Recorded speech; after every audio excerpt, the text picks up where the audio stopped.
Hi, this is Bill Hader. 1, 2, 3,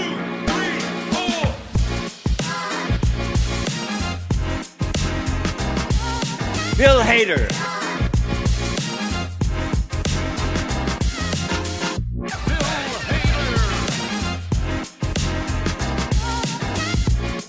Bill Hader?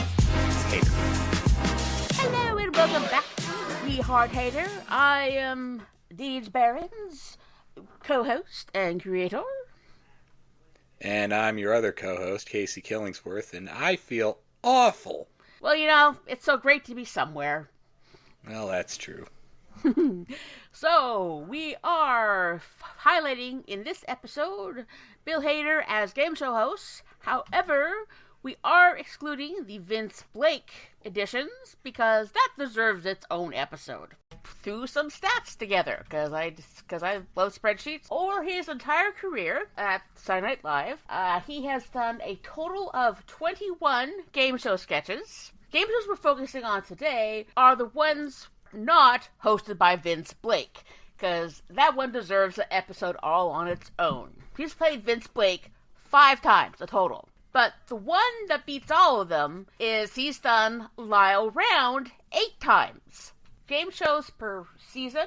He did 1 in season 33, 4 in season 35, 5 in season 36, another 5 in season 37, and 4 in season 38, which was his final season. He did come back for one more, season 44, E14, one last What's That Name? Very similar kind of role he puts in the SNL, is doing a lot of news reporters, lots of game show hosts. We are going to cover Secret Word at the end of the show, but first we'll start off way back in season 33, episode 3, hosted by Bon Jovi, as we spoke about in our previous podcasts regarding Vidi Videtti. They did a game show called Oh! Game show by guys from New Jersey, 4 guys from New Jersey. The concept is this, as I will have the host, Johnny Vincente, explain the game. You know how the game works. I read you a scenario. At some point, the details of said scenario will get distressing or shocking. First one to say, oh, and explain why, gets the points. So the contestants are played by Daryl Hammond as Mike DeLappa, who is a professional Tony Soprano impersonator. Bon Jovi as Carlo Ambretti, who is a no-show construction worker. And then last, but certainly not least, Fred Armisen as Frank Spinetti runs a very popular tailgate party for the football game. I love it. Bill does the Jersey thing. Like, the good guy kind of thing. Or the two gay guys. Yeah, he plays he plays that accent pretty well and uses it to greater effect, some greater effect than others in certain sketches, depending on the sketch. Yeah. Food is the first category. Food, Like right. we eat. Yeah, you know, like food. Come on. All right, we got it. Your wife's making your grandmother's recipe for baked ziti. She spreads a layer of cooked ziti in a casserole dish. She realizes she's out of ragout, so she reaches for a block of Velveeta. Totally agree with that. I know Velveeta has its purpose in nachos and maybe grilled cheese. But if you're making a good ziti or any pasta dish, you do not put in Velveeta. Great. Might as well go to your mother's grave and spit on it. Oh! Now, also the costuming I love in this, especially with Bill Hader's shirt. The collar and the tie are both striped in the same way. Yeah, very like Joe Pesci, Goodfellas. He even has the pinky ring to go. That's like the classiest suit he may have ever worn on this show, playing a game show host. Yeah, he does do a great job of anchoring such a ridiculous premise for a game show. Characterizations are really good. Prime time for Daryl Hammond to take out his Tony Soprano impersonation. A more low-key, kind of almost slightly threatening Bon Jovi, Carlo Ambretti. Because, of course, I think somehow for a no-show construction job, it's not something you really want to go into detail about. So he's a little bit more intense. But then, of course, you have Fred Armisen as Frank Spaghetti, who does tailgate party, really large sausages. They're as big as a gorilla's Pishkanini. Oh! In reality, a gorilla's penis, on average, is 3 to 5 centimeters long. There is no fact-checking too rigorous for the good folks here at We Heart Hater. Yeah, 3 to 6 centimeters long, which apparently, according to Commodore Core, is perfectly adequate for the gorilla's sex life, but doesn't exactly speak too good to the size of his sausages. And later on, Kristen Wiig comes in because they're doing a speed round. Donna here will be playing the part of your gourmand, your mistress. She's in a bad mood and you might not like what she has to say. And it turns out in the end that Donna is actually the host mistress, which is kind of a nice turn of events there. Yeah, that was one walk-on that was worth the reveal. Her costume kind of reminds me of the final scene in Grease with Olivia Newton-John and the leather and stuff. Oh, yeah, I never thought about this till I watched this sketch for like the second time, but I definitely see that now. Well, my feelings are very positive. It's just a game show to see who can come up with the offended New Jerseyite response in any situation. The seasoned vets of the cast, Hader, Wiig, and Hammond, are the only ones giving their lines the exact right delivery. Armisen seems to be overacting, like he may be a little out of his depth, and Bon Jovi's kind of tries to come across threatening, but it's like he's whispering his part, questioning himself, like, why did I agree to do this sketch while he's on the air? I did like his line, he works a no-show construction job. What can I say? I don't like showing up on site, whatever that means. And, but yeah, I will say, to Armsen's credit and to Hader's, that this sketch is a better, more, fleshed out and grander use of their generic Jersey guy voices and accents than the gay guys from New Jersey on Weekend Update. Hammond made the most of his lines. The second question was, you come home and your teenage son's playing video games at 4 p.m. Your wife tells him to clean his room, and he says, I got a better idea. Why don't you get off your fat ass and clean it yourself? And then Bon Jovi buzzes in, hey.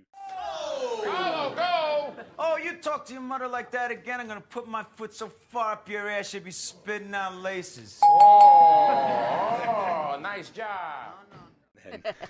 And then Hader says to Hammond, you didn't really ring in at all in that time. And Hammond says, hey, he's got a point. My wife's fat and lazy. And then the next question after that might be the funniest part of that. Well, actually, first, one other detail I liked about Hammond's character is that he's a professional Tony Soprano impersonator who apparently only performs at car washes. Mm-hmm. And he performs at the Hamilton Car Wash. Captain Car Wash, your car's not going to get whacked. It's going to get waxed. All right, that's funny. No. But they could have cut out the part where he just says the category's homosexuality. He goes, oh, that could have been cut or tightened. It's something they kind of leaned on a lot in the 2000s, but if it works, it works. Well, it does speak to the macho stereotype, not necessarily just from someone who's from New Jersey, because, given the apparent age of the character who is playing as well, of course, something like homosexuality is going to be an instant O for some of those guys. So, but they didn't go into detail, which was pretty good. You're going through the Holland Tunnel and you run across a hooker, and she's giving you some service, and you remember it's your wife's birthday. Total silence from everybody. Just crickets, and then Johnny Vincente says you can say "oh" at any time. What's the problem with that? All right, let's just skip ahead then. At the very end, the writerly details of the prizes and the constellations being... Ham is in third place. He gets a $100 gift certificate to the Undershirt Emporium. And Bon Jovi wins.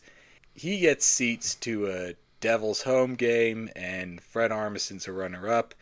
He gets slightly worse seats to a Devils home game. I believe so that's hockey? Yeah, I believe so, yeah. Yeah, I know, a Canadian not knowing hockey seems weird, but, I'm not a sports person. Okay, so next up is... Real Quotes from Season 35, Episode 11, with hosts Charles Barkley and Alicia Keys. Bill Hader plays host Reg Barnaby, and there are two contestants in this. Charles Barkley is Sam Jefferson, and Kristen Wiig is Rebecca Lumpin.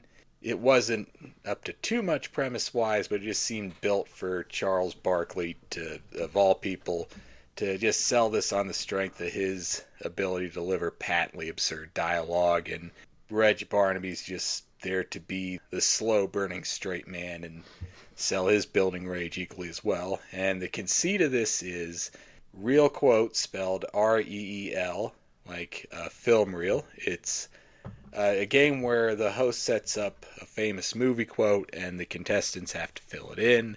And Sam Jefferson just, spoiler alert, neither of these people come close to getting a single quote right, because Sam Jefferson says absurd things and Rebecca Lumpin. Kristen Wiig's good at, subtler forms of acting. What we have here is a failure to.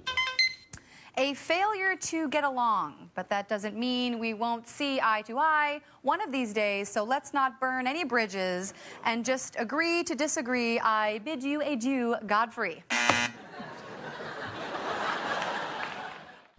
Her long-winded delivery of annoyingly sensible lines was like the only thing holding this back for me. As an example of how this goes, the line is supposed to be, "You can't handle the truth," from A Few Good Men. You can't handle My privates. Incorrect. Be that as it may, you cannot handle them, so keep your hand to yourself. No one was asking. The quote is from Jaws, "We're going to need a bigger boat."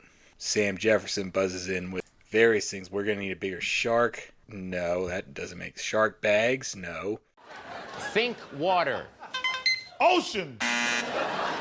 We're gonna need a bigger ocean. Yeah, if you get a bigger ocean, it's going to make the shark seem smaller. Then the joke would be on the shark. No. When Reg Barnaby finds himself having to describe the plot of Jaws to make it make sense to Sam, he says, "That sounds like a good movie. I got to see it."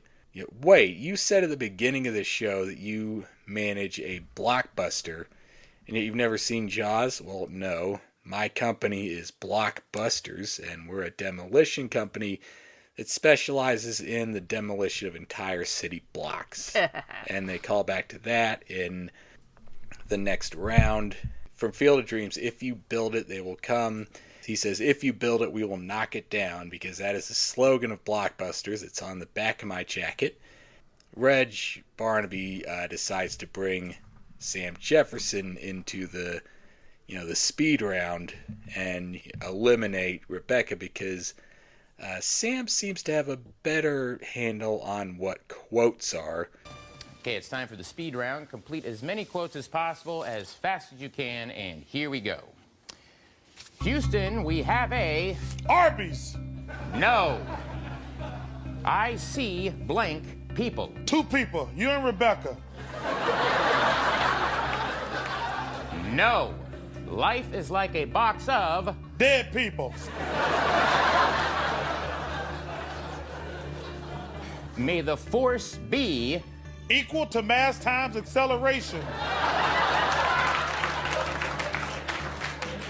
How do you know that? I'm not a dummy. I just haven't seen a lot of movies. And then at one point, this round just stops. And why did you come on this game show if you don't know movie quotes? I thought it was fishing quotes. Like we're going to need a bigger boat. And at this point, he's so mad. All right, you know what? I'm done. I can't even tear it. Let's just stand here and wait for the buzzer. All right, and that's all the time we have on real quotes. Until next time, here's looking at you, kid. You shouldn't be looking at kids, Reg. That is the quote from a movie. That was a very well-written, unique sketch all on its own. I really liked it. What did you think, Deej? Well, definitely, of course, love Bill's performance, because it's such a nice, subtle, slow burn, bit of slight resentment, anger, then, of course, incredulousness. I'm really impressed with Charles Barkley's performance. He's not an actor. He's a basketball player. He's a commentator inside the NBA. But his delivery on every interruption is just classic. He always surprises me. And just his delivery on the equal to mass times acceleration is the part that gave me the biggest laugh this watch of this. Because it seems just so out of left field. Because I don't think the character he's playing is stupid. Like I said, he just doesn't know movie quotes, being from Blockbuster. And this was from 2010, and that's when Blockbuster was just starting their bankruptcy proceedings. Because I do remember my dad having rented DVDs from Blockbusters recently, is like 07, 08, early 09. But speaking of just quotes in general, I found two relating to this sketch from the online SNL fan community I'd like to share. And this one is another actual quote from Stooge on his One SNL a Day review of this episode. He says, "Bill genuinely fails in his attempt to angrily tear up the index card. I remember how this, along with some other things around this time, made some online SNL fans speculate if something was wrong with Bill's health." And then the second one is a quote from a user on Blue Sky who goes by the handle Red Mirror Ball but has the name Ryan in their bio. And this was a reply to my personal Blue Sky post of my blog, tying into the previous episode where I ranked all the Vinny Vedecci sketches and I put the Drew Barrymore up right there at the bottom. Ryan/Red Mirror Ball replied, "In Hader's defense, the Drew Barrymore one aired the week that Bill welcomed his first daughter, and he said that he doesn't remember anything about that show. I'm sure he was distracted." So I think thankfully Bill hadn't fallen seriously ill at that time. If anything, if he was weakened by anything, it's probably from when you have a newborn child. They don't always sleep through the night. Plus, also having to work SNL's insanely long hours must have really took its toll on him. Yeah, that would be his first daughter, Hannah. But they did actually hire a nanny who is actually Darcy Carden. Oh, I've heard of it. He's mentioned this on Conan. That is just... Yes, so she was living in New York at the time, and she was doing stuff at UCB, and she was their first nanny in New York. Next on the schedule, we have the Super Showcase, which is season 37, episode 15. Maya Rudolph is the host, and Super Showcase is a Price is Right style game show. Bill is only known as Carl, because unfortunately they didn't say any other name in the sketch, as the host. Vanessa Bayer is Deborah, contestant, who is also a freelance cartoonist. And the very much the stars of the sketch, Kristen Wiig and Maya Rudolph as Shonda and Vonda, who are spokesmodels a la Price is Right showcase girls. For some reason, they got these accents of undeterminable European origin. Congratulations, Deborah. You're on your way. You two look lovely today. Thanks, Carl. Shonda's wearing Christopher Kane. And Vonda's wearing a Christopher Kane knockoff. Both look beautiful. But that just helps to make the sketch much more funnier. It starts off with another one of the best laughs I've got from a sketch in quite a while. Now we're back from the break. The answer you gave was beef. I'm so sorry, but the correct answer was 9. I do love that absurd detail. We don't know what the question could be. They don't recap it, but we just know two possible answers are beef and 9, and 9 is the correct one. They start to show her, the contestant Deborah, what she could have won. One of my favorites is the one day, no night stay at Pebble Beach Golf Course. Before that, they have brand new luggage from Luggage Guy. Bad news, Deborah. You didn't win his and hers matching luggage by Luggage Guy. It's not Luggage Guy luggage. It's just a bunch of luggage from someplace. One thing this sketch is famous the most for is how much everyone is breaking. Bill, of course, is having the hardest time trying to cope. Vanessa Bayer, complete, does not break. She just keeps it together. I very rarely see her break in the history of the show. I think she came close once with one of the Regine sketches later on in the series, and just the way they're presenting things, like when they open up the chicken, I think it's Chris that goes basically goes tickle with the chicken. And the final, Kristen completely loses control of the golf cart that she's driving around, almost runs over Maya Rudolph. They're also dealing with a very small space that the stage is. So she's trying to maneuver the golf cart, trying to remember where the brakes are, but ends up crashing through the very backdrop of the stage. And I know a lot of people aren't fans of braking, but as Lauren has always said to Bill, he said once, where if you're braking and it's actually funny, then yes, it's understandable. But if it's when you're braking just to try and save a sketch or show up one of your castmates, then that's when he has a problem with it. Absurdity and hijinks ensue. Yes, Lauren, especially in later years, is tolerant of breaking just as long as it's genuine. Bill's the most genuine breaker I've seen on SNL, and he plays the straightest of straight man roles, supporting Kristen Wiig and Maya Rudolph, doing, I would say, similar accents to their recent ABBA Christmas sketch, just to show off prizes that Vanessa Bayer did not win. And it seemed like it was designed to make cast members break, and Vanessa's the only one who doesn't eventually get in on it. And if nothing else, this does show the great chemistry between Kristen and Maya that probably makes, more casual fans of the show happy to see. The people that, only tune in when there was a sketch with heavy breaking. And it feels like this, I know both Kristen and Maya were groundlings, and this feels like it could have been a trunk piece from their days as the groundlings together. And, it does... It shows how much more I've come to appreciate Maya and Kristen more in the recent years when they would return to host. And I do like the ending. You're a good sport. Well, that's all the time we have here. Oh, my God! Shonda got decapitated, but she's still walking around showing things from the card backstage! Right, well, come on, Deborah, let's go check this out. I'd really rather not. Oh, come on. How often do you see something like this? Come on. Definitely fondly remembered by many people. I'm sure at the time they're having a hell of a time. Our next sketch is from slightly later in the year 2012. This is from season 38, episode 9, with Jamie Foxx and Neo. And it's... Hello and welcome to America's most difficult game show. We show contestants a picture and they have to tell us who it is. That's right, it's time for...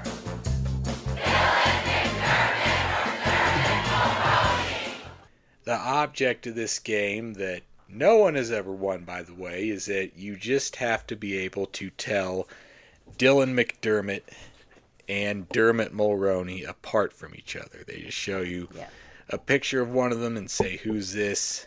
And you have to tell who it is. But the twist with this is that all three of the contestants on today's show are black men who, so it's Jamie Foxx, host Jamie Foxx, and SNL's other two black male cast members of this time, Jay Farrow and Kenan Thompson.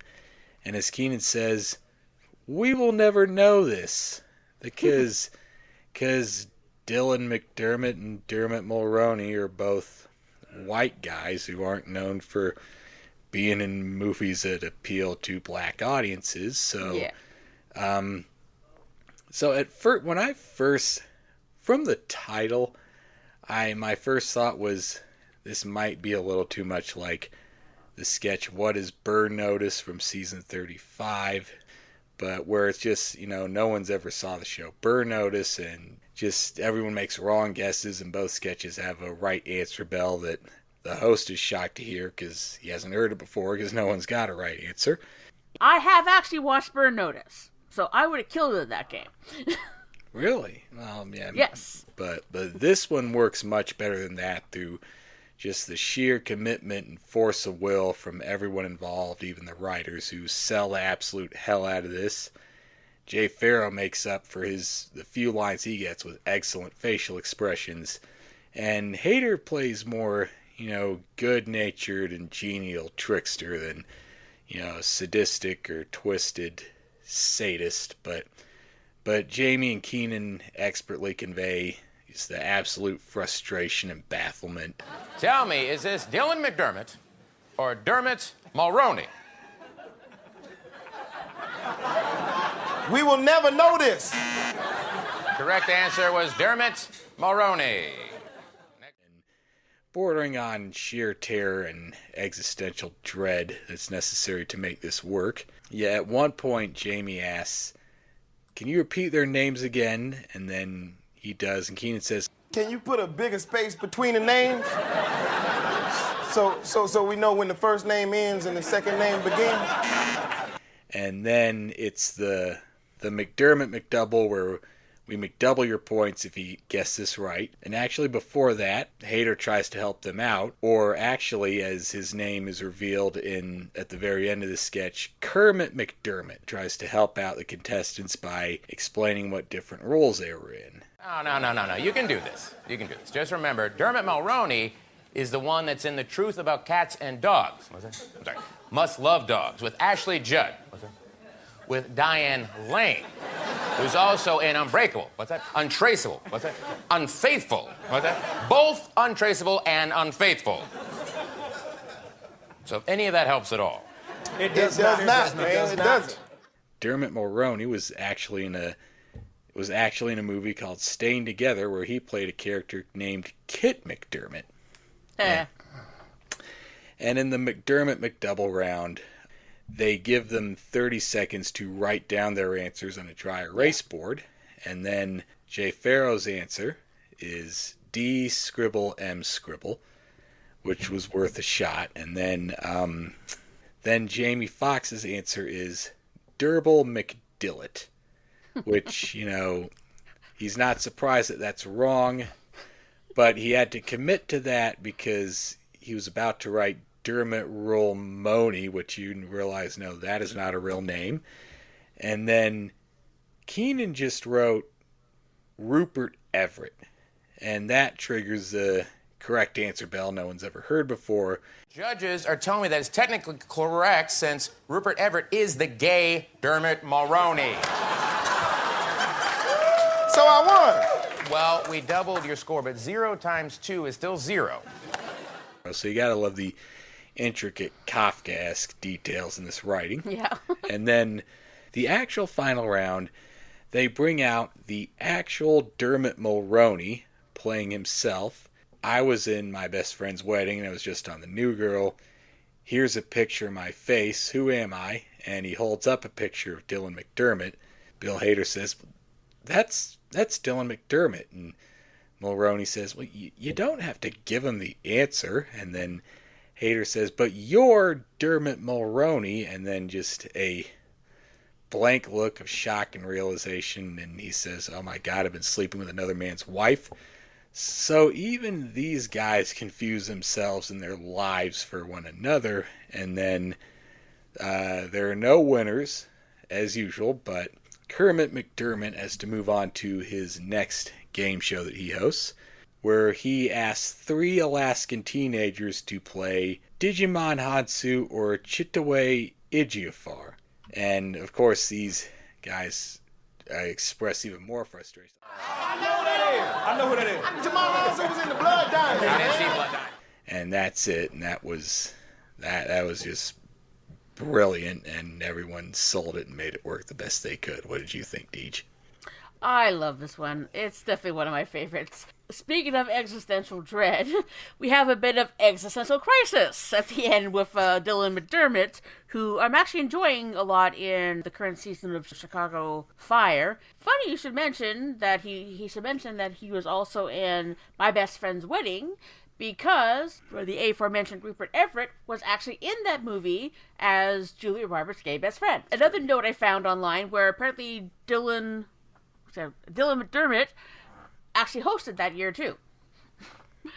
And the one thing I got reminded of when I was reviewing the sketch again today, there is one audience member who is just completely losing it. She is laughing so big and so long.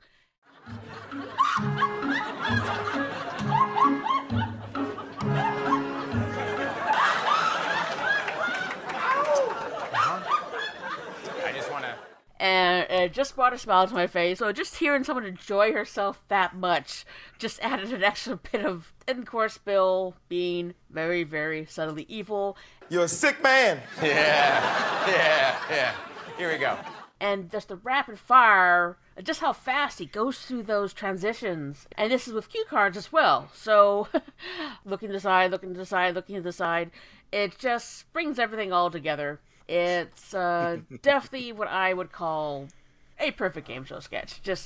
So the next sketch is season 38, episode 16. Justin Timberlake pulls double duty on March 9th, 2013. And this is his Five Timers Club episode. So as I describe this, you might feel like, oh, this is purely based around nostalgia. Like maybe they wanted to give us the 40th anniversary special or a preview of that 2 years earlier. Maybe Justin just wanted to work with we know he wanted to work with one of these people, but a couple of these others, maybe he wanted to be around for to get his Five Timers jacket. But this sketch it's a date where Bill plays Dirk Ellington, and his first line is, "I feel awful." Yeah, so It's a Date's basically just the dating game. It's the only dating game show on television currently. Yeah, they just copied the dating game, just like 60s flower child aesthetics and all. Bobby Moynihan is bachelor number 1, and he is vying for the affections of bachelorette Judy Peterman, played by Vanessa Bayer. Bachelors number 2 are Andy Samberg and Justin Timberlake as the dick-in-a-box / mother lover / three-way singers, which I believe this makes this the first live sketch / non-pre-tape appearance of both of those together. Still no names. Yeah, still no names. I mean, Samberg did his character live in the Ryan Phillippe monologue from season 35. He was playing the MacGruber movie, and him and the Target lady and DeAndre Cole were just wondering where their movies were going to... And his movie's going to be a mystery of what's in the box, which isn't that much of a mystery. But anyway, and they're Bachelors number 2. And then Bachelors number 3, Dan Aykroyd as Steve Martin as Jorgi and Jortuk Festrunk, the Czech brothers, the wild and crazy guys from seasons 3 and 4 of SNL. Well, you're not going to let those people in the Five Timers sketch go to waste like that. Right, especially since they came all the way out there. And yeah, maybe this is something Justin wanted. And immediately, Bobby Moynihan's like, I'm sorry, should I have brought a buddy? No, you're good. And were these guys given the questions in advance? You know, Hader plays another straight role, but it's more animated and a little bit less grounded. And his highlights here are the dick-in-the-box guys are asked to describe their perfect date. So he's singing about picking you up in their PT Cruiser and taking you to the mall, and it ends with both of us railing on your butt, romance. And then Bill says, So, to recap, they would take you to the mall and rail on your butt. How's that sound, Judy? I don't hate it. Later on, they sing about another ideal date would be, there's a brand new fad that's sweeping the nation. It's called smoking crack. Guaranteed to get the party started. No side effects. Stay in school. And then Bill interrupts with like a grim... Wait, guys. I'm going to stop you right there, guys. I know for a fact there is a side effect from smoking crack. It's called fun! And yeah, after Vanessa Bayer says she chooses 2 and 3 and not 1, he just says... Very specifically mentioning that and not 1. And Bill just says, yeah, that tracks. And they come out and sing their big finale. And, another threadbare premise that they did the most with. It was good to see all those big, flashy, recurring characters again. Especially Czech brothers who said they'll pick you up in their limousine that they own for work. And they'll get some champagne or some wine. And Bill says, wow, how long have you guys been in America? 37 years, and you still have those accents. And, Vanessa says, don't be too hard on them. They're from another country, but they've been here 37 years. So that was fun for, nostalgia buffs. So just throwing red meat to the SNL nostalgia fans. What did you think of that, Deej? Well, it's a great setup for just the great personalities. Bill Hader's... I don't know how to describe his character in this host. I'm sorry, but I think you skipped me. Shut up. No time. Mood was all over the place, so it was kind of hard to track, but still a lot of fun. Good to see the Vestron brothers from classic SNL, and then of course the two singers in the middle. Love the reveal at the end where when it's revealed who she's going on the dates with, where the Vestrons are saying, I can't believe you guys are not black! Oh, yeah. Yeah, it happens a lot. Yeah, we get that all the time. Seems like we could not see you. it is a nice different turn with the having two duos going against one simple guy, and to be quite honest, I would have gone for Bobby Moynihan's character. Yeah, he seemed like the safest choice. So the next one, again in season 38, episode 17, host Melissa McCarthy.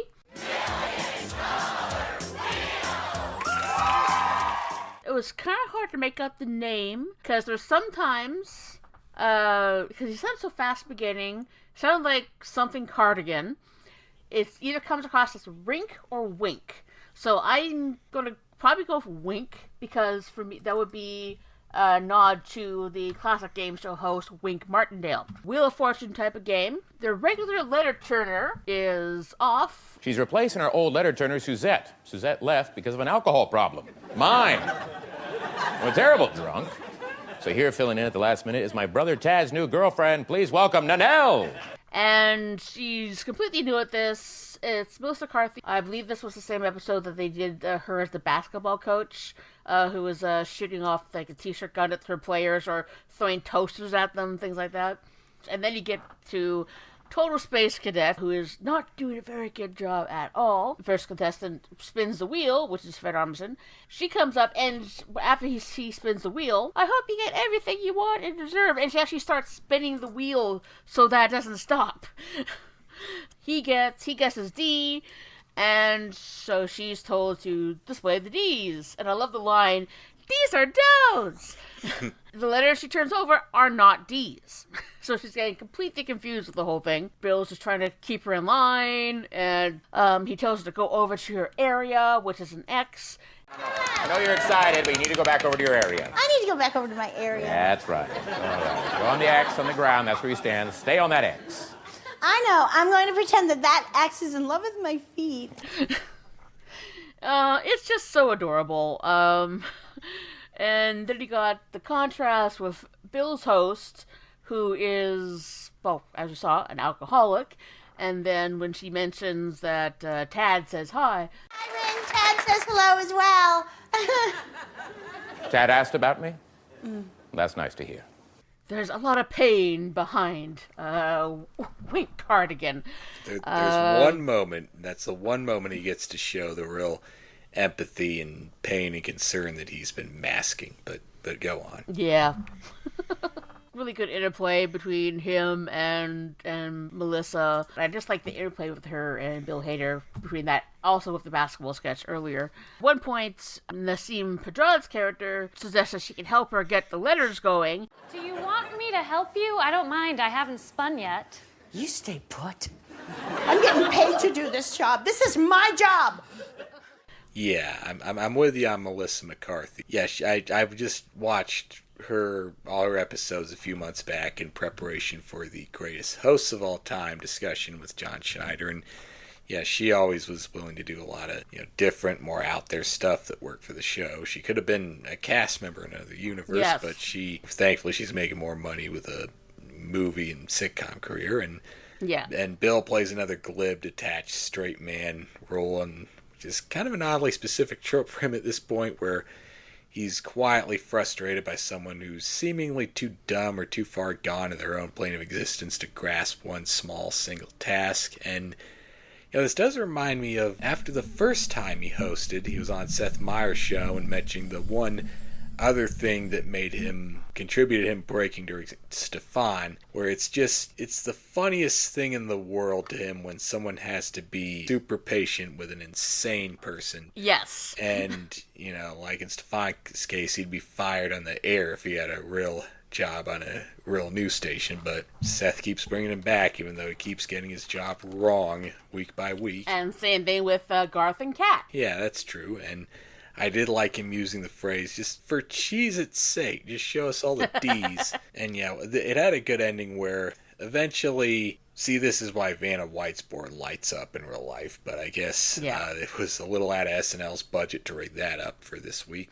Or also time constraints as well. Right. Eventually, she just says, fuck it, I have to turn around all the letters just to find where the D's are, and she reveals the entire puzzle's answer to be, it's a song lyric, your mama don't dance and your daddy don't rock and roll. Fred Armisen decides he wants to guess puzzle. Okay, Rick, I'd love to solve the puzzle. I imagine you would. A stitch in time saves 9. No, it isn't.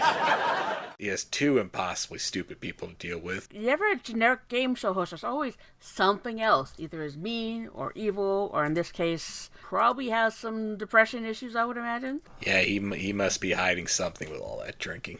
Exactly. Our final game show before Secret Word is the pop culture trivia game all about Game of Thrones. So we have Bill as the host, O.J. Sampson, who, yes, he has had a long and hard life. We have 3 contestants, which is, we got Michael, played by Taron Killam, Carrie, played by Adie Bryant, this was her first season on the show, and then Zach Galifianakis as Duncan. They're all dressed up very differently. Michael, who is in more sort of a cosplay kind of mode. Carrie, who basically has like a fan t-shirt on. And then Duncan, who's dressed in a dragon costume, which apparently is a boy's extra small. A child's extra large dragon costume. A child's extra large, that was it, yeah. The fun of the sketch, though, it's supposed to be a Game of Thrones. Michael and Carrie actually get Game of Thrones related questions. But for whatever reason, Duncan gets real world questions. So, the first question Zach gets is he picks the category of geography, as he called it. All right, your question is, what is the capital of Wisconsin? I thought this was going to be a Game of Thrones geography, you know? Nope. It's regular United States geography. Lucky you, right? So what's the capital of the state of Wisconsin? Alaska? I feel like you know that's wrong. I do. All right, don't worry. Don't worry. Then he picks the Lannisters, because no way that's not going to be a Game of Thrones related question. He says, all right, the Lannisters are the wealthiest family in Westeros. And the sneakiest! Well, let's say they want to put all their money in a Roth IRA. Duncan, what is a Roth IRA? Oh, gosh! I don't know. Well, how? I believe at that point, Zach Galifianakis just says, I wish I wasn't dressed as a dragon right now. I'm glad you are. Bill eliminates Michael, and his response is, oh, my best friend is going to be so bummed. Sorry, Grandma. He just keeps dunking on Zach's character because he's cracking him up. For the speed round, he gets questions like, who is your local congressman? Name one living painter. And see, that is a very tough one, because when you think of painters, you usually think of the dead ones. It's very rare that you actually think of living painters. The final round, they bring out an actual Game of Thrones star, Nikolai Coster-Waldau, who plays Jaime Lannister. Duncan freaks out because he's been dreaming of this moment his whole life. Look at that jaw. Oh, God, I bet you smell like Drakkar. I just want you to know I would make a great best friend. We could go to the movies. We could share jeans. We could shower together, even though I wouldn't look down. I would want to, but I'm not going to. Nikolai's just there to ask the question, to hold up a photo of Ruth Bader Ginsburg and ask Zach to identify this person. He just says, I don't know, some old pilgrim. And then he's like, yeah, I'd like to hang out. Yeah, I mean, that shower sounds great, but just, could you at least tell me today's date? Oh, my God. Okay, I know we're in the 2000s. He doesn't know. All right, I thought it was, brilliant. That sketch seemed especially written for Zach Galifianakis. Only his loud, panicky derangement can sell this, and it's another straight man role for Bill, but with the added twist of just good-natured sadism, less twisted. He's not detached. He's engaged because he likes to see Zach's character loudly panic and squirm when confronted with his own unhealthy detachment from the real world. The Nikolai Coster-Waldau cameo was the strongest moment of this whole sketch, and Zach played off him great. And it seems like Zach may have written this. Maybe he's a Game of Thrones fan who wanted to poke fun or satirize overzealous, all-consuming fandom in general. And it's almost like this sketch was trying to tell us something. But to that I say, I know who my local congressman is, Joe Neguse, Colorado's 2nd District, and it's not enough for me to just know that my local congressperson isn't Lauren Boebert, and thank God for that, but... I don't know who my congressman is, because we don't have congressmen in Canada. But this isn't a political podcast, this is all about fun and games. In this case, game shows. Definitely do love Bill's character in this, because he's doing that sadistic thing. Nobody does side-eye like Bill Hader. Because there's at one point where the other two contestants are getting a lot of questions right, and he says, "You guys are on fire." And ice! Ice and fire! That's a Game of Thrones joke. It is? And it's just this little eye roll after that just puts the cherry on top of the funny sundae. There's one little quirk I did notice is part of you can see Bill is just sort of likely sort of holding on to the wing, and I'm pretty sure with his anxiety, because I know what it's like for me being someone who has the same thing, it's sort of a way of grounding himself. Just he was sort of maybe a bit overwhelmed. Just sometimes if you just touch something, concentrate on that kind of helps you get you out of your headspace. The sketch where they did the hallway in slow motion, and there's one point where Bill actually sort of holds on to Vanessa Bayer. He was actually having a small panic attack during that sketch. So you can see those little bits of things creeping in here and there. And I'd also like to add the capital, Wisconsin, Madison. Other cities in Wisconsin, Eau Claire and Fond du Lac. Hey, I painted my own garage about 8 years ago, and I'm still living. Does that make me a still living painter? I mean, if spray paint counts, could Banksy still be a living painter? Well, yes, he could. And yeah, I do love Zach being the living embodiment of that SpongeBob caveman meme from Twitter. This whole sketch. Hello, Editor Deej here. Just popping in with a note that the audio quality for the next section is going to be a little bit different, because after we came back from a break, I realized I forgot to turn a fan off that was behind me. So I do greatly apologize for the slight audio disruption. Yes, non-Blake host we need to talk about is, of course, the host of Secret Word, Lyle Round. And I have my own particular little headcanon when it comes to Lyle Round, is I believe that Vince Blake is a descendant of Lyle Round, because I think they have a very similar attitude. So the basics of Secret Word, a game show take place in 1960, similar to the game Password, but of course Bill tries to keep things in control as Lyle Round. Well, we have the other regular of the sketch, which is Andy Elise Grayson. Yes, best known for the Broadway stage.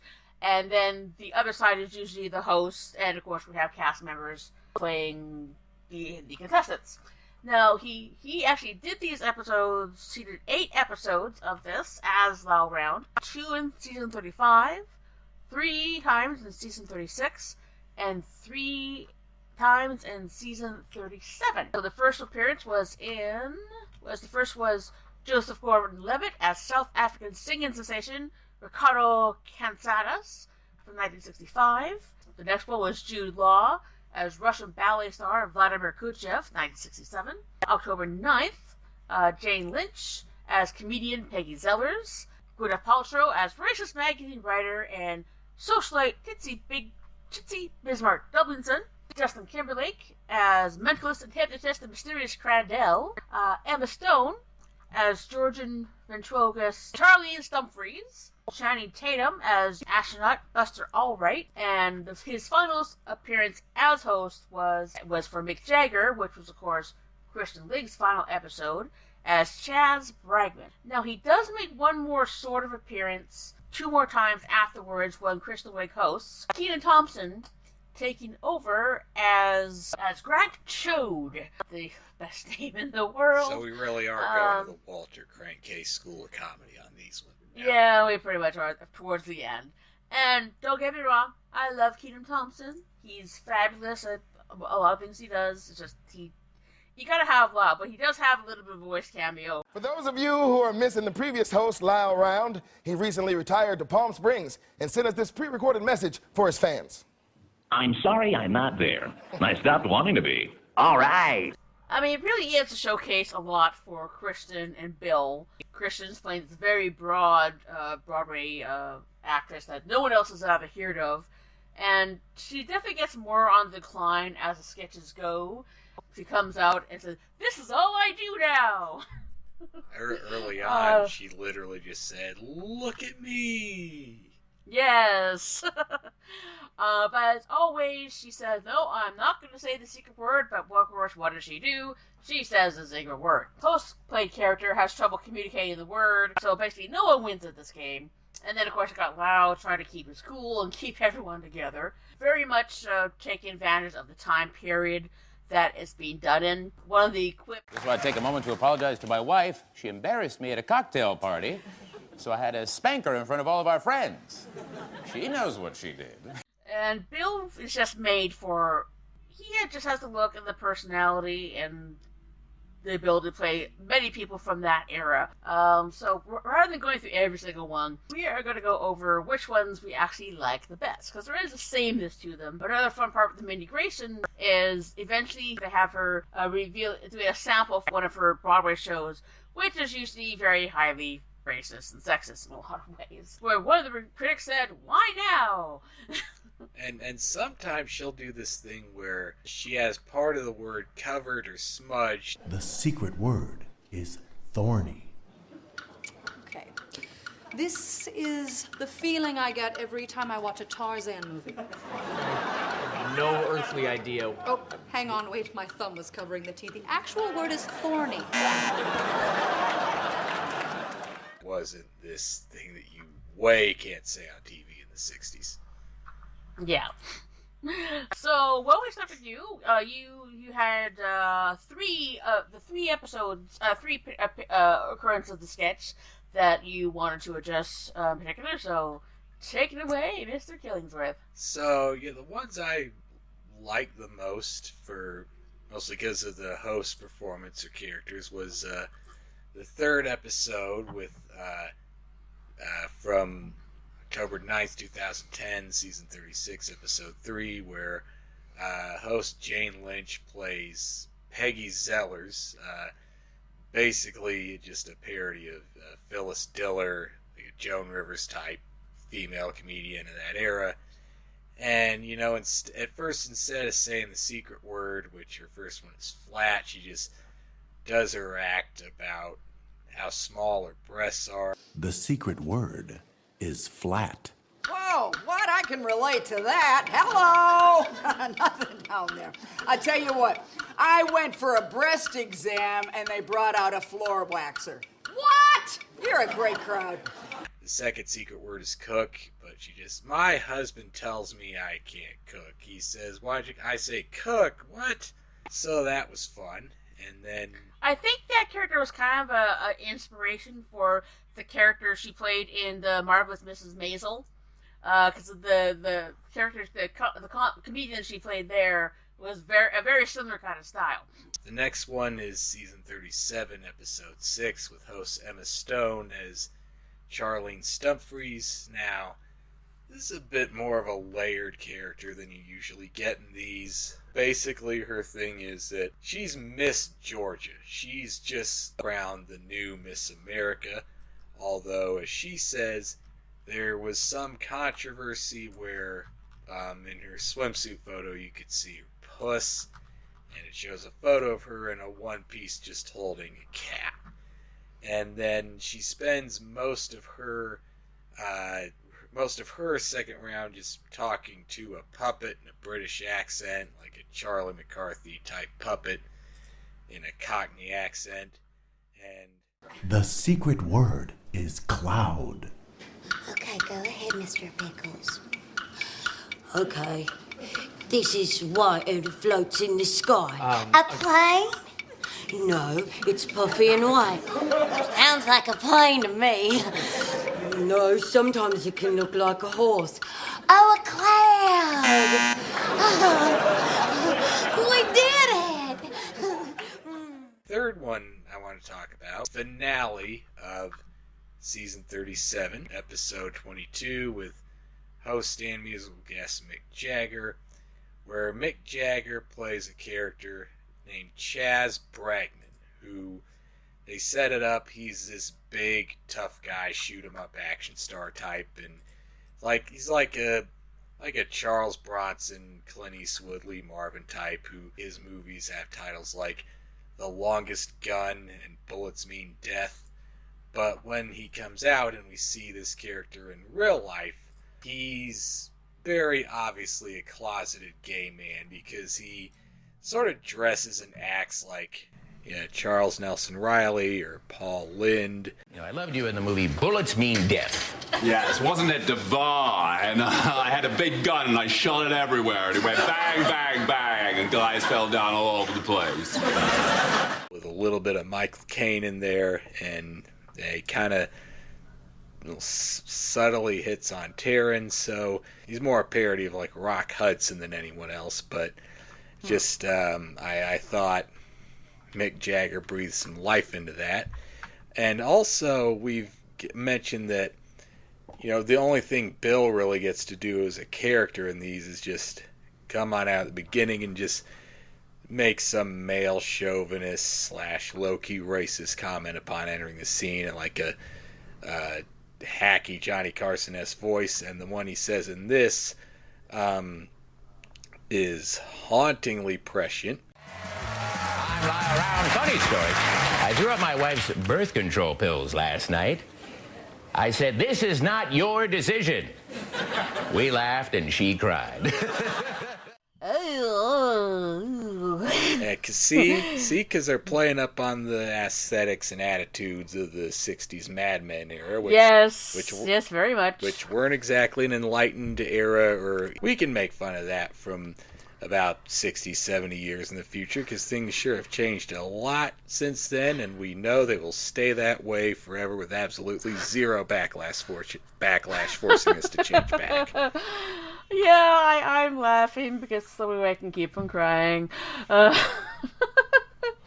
Interesting bit of trivia, and this is actually supplied by the Saturday Night Live wiki. There was an actual password contestant, B. Benderett, in 1966, who accidentally said the secret word. Another part of Bill's bit is he usually mentions a particular product at the end of episodes. All right, we'll be right back after a word from Ajax Baby Wipes. Wipe up your baby with Ajax. Wife NyQuil. When you need your wife asleep. Yesterday, Pall Mall cigarette-flavored gum. From Johnson & Johnson Baby Cages. Keep your baby out of harm's way in a small cage. So the ones I particularly like. Okay, so the episode with Gwyneth Paltrow as the socialite, and she, the contestant that is with her is played by Kenan Thompson, and she keeps making all these references to all these like high-class restaurants and parties and other things where Kenan's character would never be allowed to go to. I like the running joke they have in here where she'd say, "Well, I give this 2.5 hoots." This is going to be 3 1/3 hoots and 2/3 of another hoot. Sounds like 4 hoots.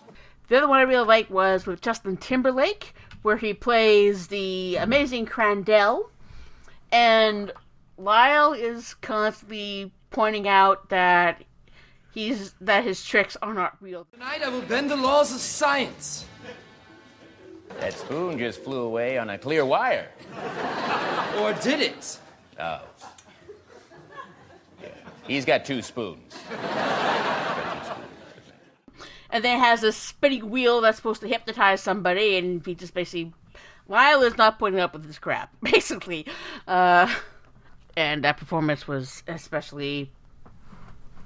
just Lyle not taking any of his stupidity from there. Yeah, maybe that was like a parody of when Uri Geller went on Johnny Carson and got exposed as a fraud. If anything, these sketches taught me that, you know, while it's fun to see this cast attempt like an old-timey 50s, 60s sketch, it's fun to see, but you don't always have to be impressed by it if they keep bringing it back and doing the same thing with it, because this cast may have the acting talent to pull it off just as much as like the late 70s and 80s cast did, but the late 2000s, early 2010s may not have had the writing talent of those earlier casts did to pull those off.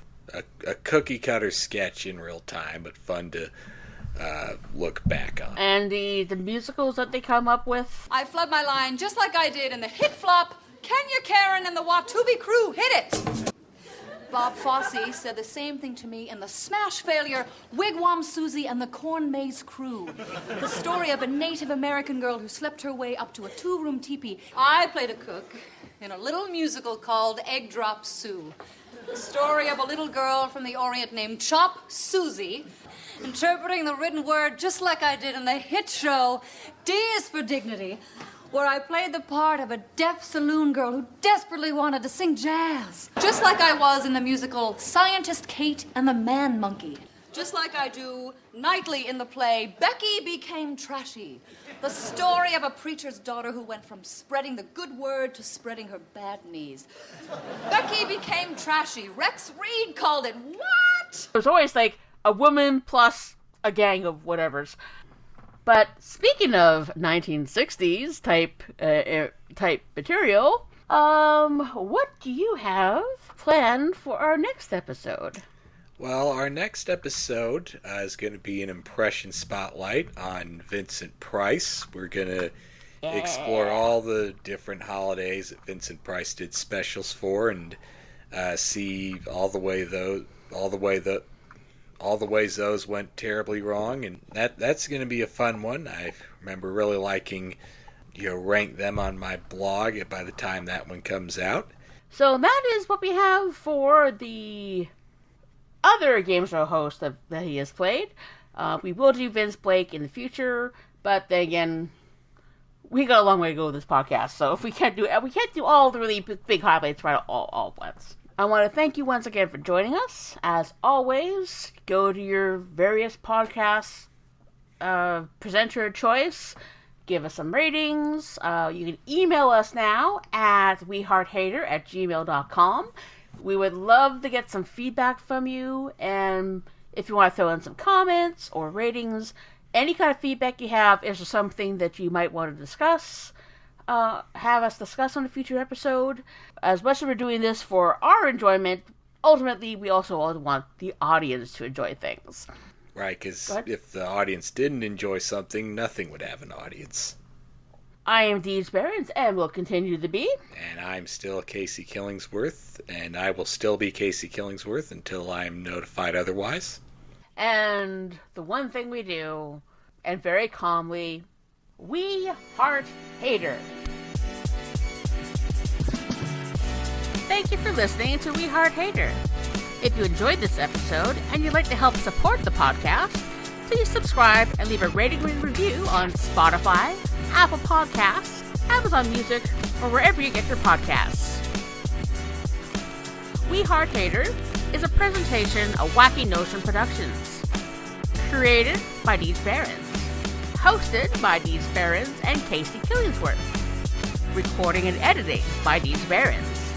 Intro and outro music by Music Unlimited, used under Creative Commons license, courtesy of Pixabay.com.